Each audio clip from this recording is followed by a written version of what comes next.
Hi everyone, hope you're doing well. So today I want to come to you to talk about a thing called being late, just the word late in general. We think that sometimes the things that happen in our life, we're like, okay, where are you, God? Well, I guess he's just late. And so the topic of this video is going to be when God is late. And before I start, I'd like to pray. Dear Lord Jesus, I just thank you for this day, Lord, and I just pray that you would speak to the people who watch this, Lord, and you would just teach them something new and just speak to their hearts. And I just pray for anybody who is sick right now that you would just heal them, Lord, that you would just be with them, be with anyone who has lost somebody close to them. I just pray that you would comfort them, give them peace. I just pray that anybody who doesn't know you, if they come across my videos, I just pray that these videos would help to soften their heart and just eventually that they would come to know you as their Lord and Savior. And I just pray that you would speak through me, Lord, through these videos, and be with everyone who watches them. In Jesus' name I pray. Amen. So today we're going to read from John 11, 1 through 4. It says, Now a certain man was ill, Lazarus of Bethany, the village of Mary and her sister Martha. It was Mary who anointed the Lord with ointment and wiped his feet with her hair, whose brother was Lazarus was ill.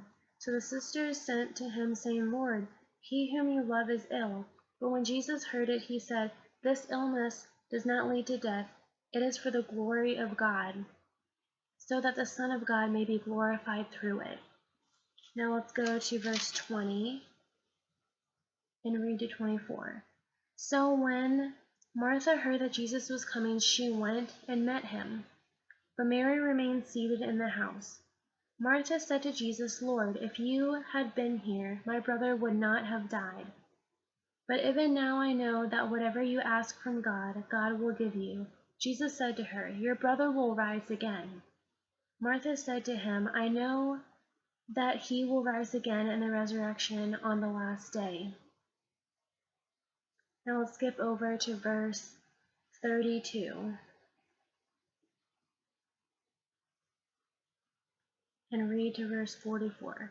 Now when Mary came to where Jesus was and saw him, she fell at his feet, saying to him, Lord, if you had been here, my brother would not have died.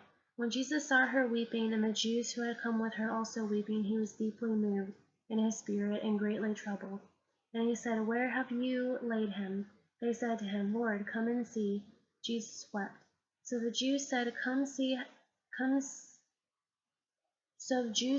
See how he loved him. But some of them said, Could not he who opened the eyes of the blind man also have kept this man from dying? Then Jesus, deeply moved again, came to the tomb. It was a cave, and a stone lay against it. Jesus said, Take away the stone. Martha, the sister of the dead man, said to him, Lord, by this time there will be an odor, for he has been dead 4 days. Jesus said to her, Did I not tell you that if you believed, you would see the glory of God?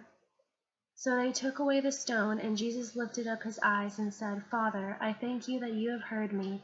I knew that you always hear me, but I said this on account of the people standing around, that they may believe that you sent me. When he had said these things, he cried out with a loud voice, Lazarus, come out. The man who had died came out, his hands and feet bound with linen strips and his face wrapped with a cloth. Jesus said to them, Unbind him and let him go. So, I know a lot went on through that, but from that I want to read this devotional, and I'm not going to read all of it, but I just want to highlight some key points in here so we know what went on. So basically, Lazarus was ill, and Martha and Mary sent for Jesus saying, He's ill, please come and heal him. And Jesus was like, it's not going to lead to death. I feel like through that he meant like death that was going to separate him, because when we're dead, we're dead. We're not coming back. And that's what they thought. So that he wouldn't die, they said, Jesus, please come heal him. And then he ended up dying for a short while. And then Jesus came and they were like, Lord, if you were here, he wouldn't have died. He could have lived. But then, for God's glory, Jesus raised him from the dead. So it's not on our timing, but it's on God's timing, whatever it may be. So I just want to read some part of this devotional that I read and I studied and I just thought was really accurate and really moving. So it says, Dear Christian, do you ever feel that God is 4 days late when a loved one dies from an illness or when your plans and dreams don't work out? Do we trust that God can heal a friend but fail to trust in his wisdom when that dear one dies? Do we trust that he can guide our lives but fail to trust him when things don't go as planned?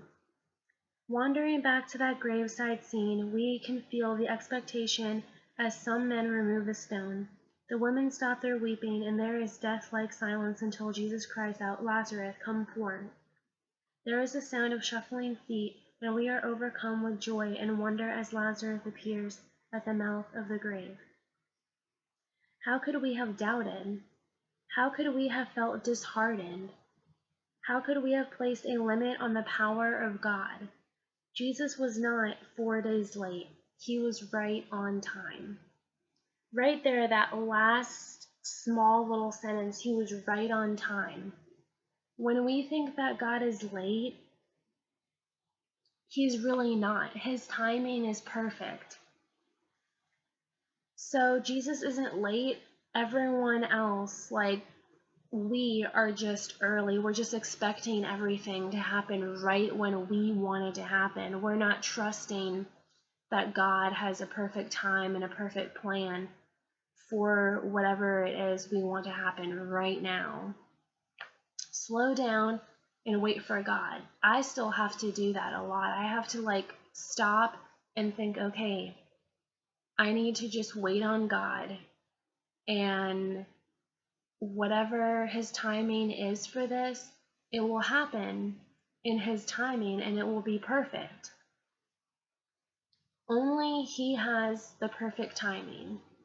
So if there's something in your life that you're waiting for and you're asking God, why aren't you doing this right now? And you are asking him these questions, you're confused, whatever it is, just keep waiting. Wait patiently for God.